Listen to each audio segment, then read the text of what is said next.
That's exactly the point I'm trying to make. That I'm appealing to Nigerians. I'm appealing to all patriotic Nigerians. I'm appealing to the obedient movement, nationwide and in the diaspora, to realize that the project is not a one-day affair. That it is a major transformational project for the greatest black country in the world, Nigeria. And we cannot expect, it would have been futile to expect that the cabal that has controlled this country, the military, feudal, theological cabal complex that has controlled this country prior and since independence, will give up without a fight. Now let me tell you, you cannot understand Nigerian elections or what is going on without understanding the power structure, without understanding the power structure. A lot of people blame Professor Mahmoud Yakubu. Mahmoud Yakubu cannot act alone. He is part of a powerful system that is determined to press us down. And the obedient movement must recognize that they are fighting a historic battle against entrenched forces. And they have to be proud of themselves. I know a lot of youths. I met a lot of youths who were demoralized. So I'm saying they're not going to vote again. And I've been trying at my individual level to try to encourage them.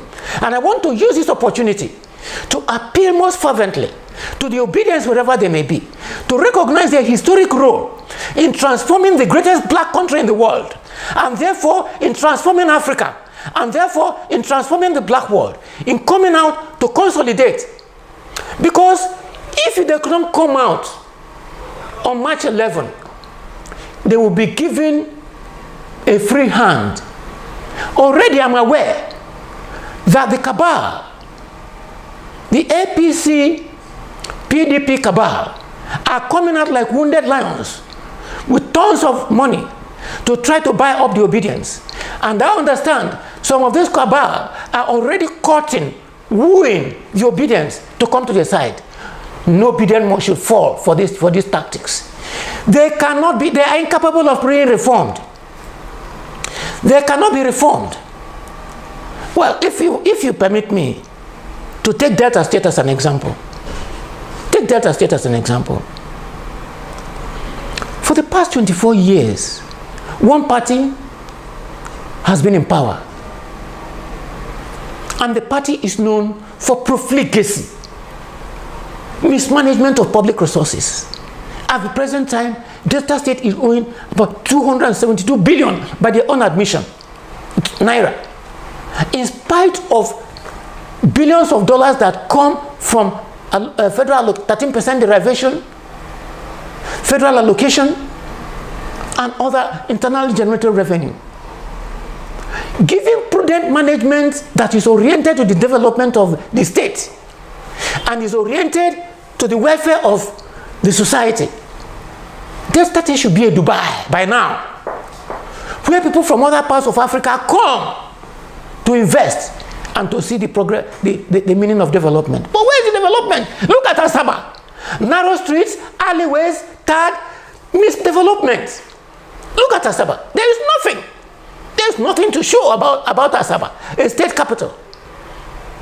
After so many years of being a state capital, you tie one street, 2 cars cannot pass. Apart from Nebisi Road. All administrations have been doing on Nebisi Road. Tell me the other road that is in Asaba.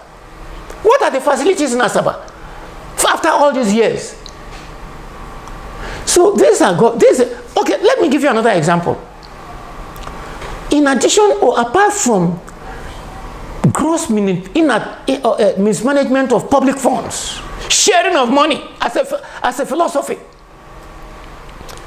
there has been a lot of complaints by indigents about aliens, headsmen from where nobody knows where, attacking innocent villagers, killing people, destroying farms.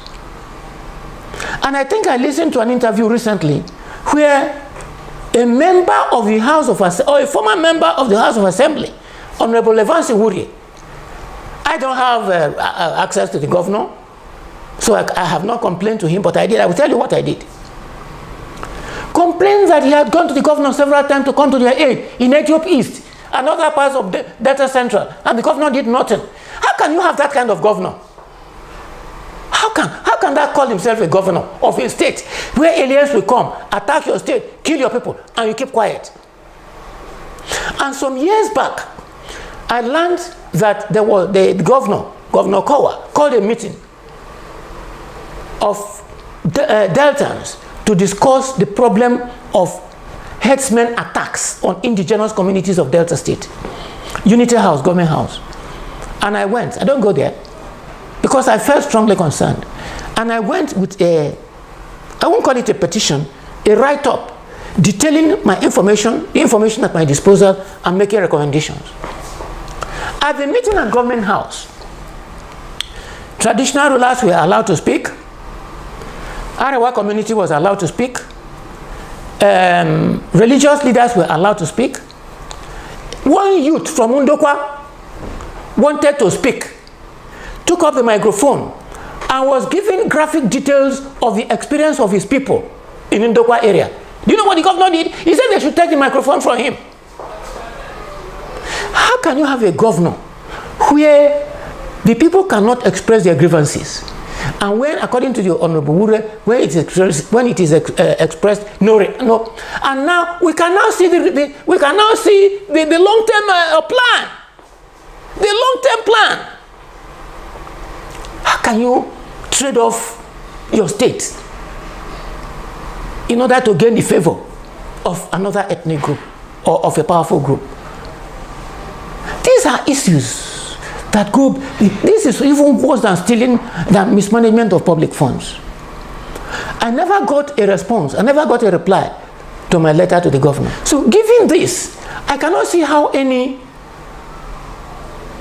patriotic citizen of Delta State, how any patriotic indigenous of Delta State who wishes to defend his community can vote for PDP, can allow himself to be bought by PDP in the March 11 election.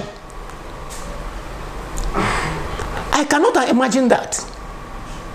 The same thing goes for the APC. That's why I said they have the same party. They have the same brand.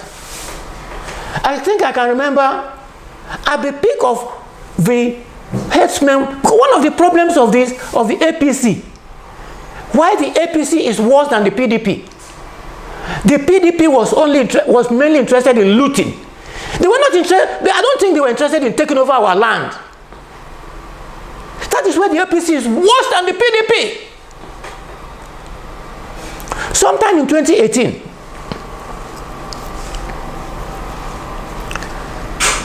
Special Advisor to President Muhammadu Buhari on Media and Public Relations, Mr. Femi Adesina, went on AIT and was asked a question about Fulani herdsmen taking over ancestral land in parts of Nigeria, including the Southwest. You know what he said? He said, ancestral attachment? What will you gain if you are killed?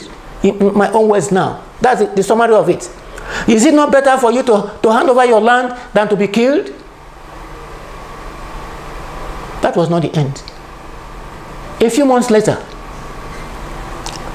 at a 2-day seminar organized in Abuja by two of the twin publications of Asiwaju Bola Ahmed Tinubu, TVC and The Nation, his representative, quoting him, recommended to the federal government that, quote, unoccupied, isolated land can be taken over by the federal government and given to herdsmen to graze their cows. This elicited serious, strong response from the late Publicity Secretary of Afenifere, Yinka Odumaki, who responded to him that Yoruba people have decided that they were not going to give an inch of their land to Fulani herdsmen. Now, APC, represented by Omo Agege, belongs to the same brand. This is apart from the fact that the principal demand of the Yoruba nation, prior to their pact with President Muhammadu Buhari was political restructuring. And it was number 1 in the APC manifesto. They ignored it. Nigeria has no hope under APC and PDP. And I don't see how any responsible, I'm sorry that most Nigerian youths do not have a sense of history.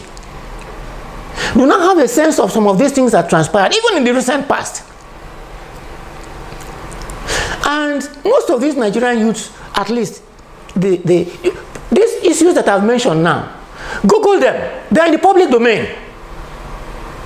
And take a decision whether you will hand over your faith in Delta State to this category of people.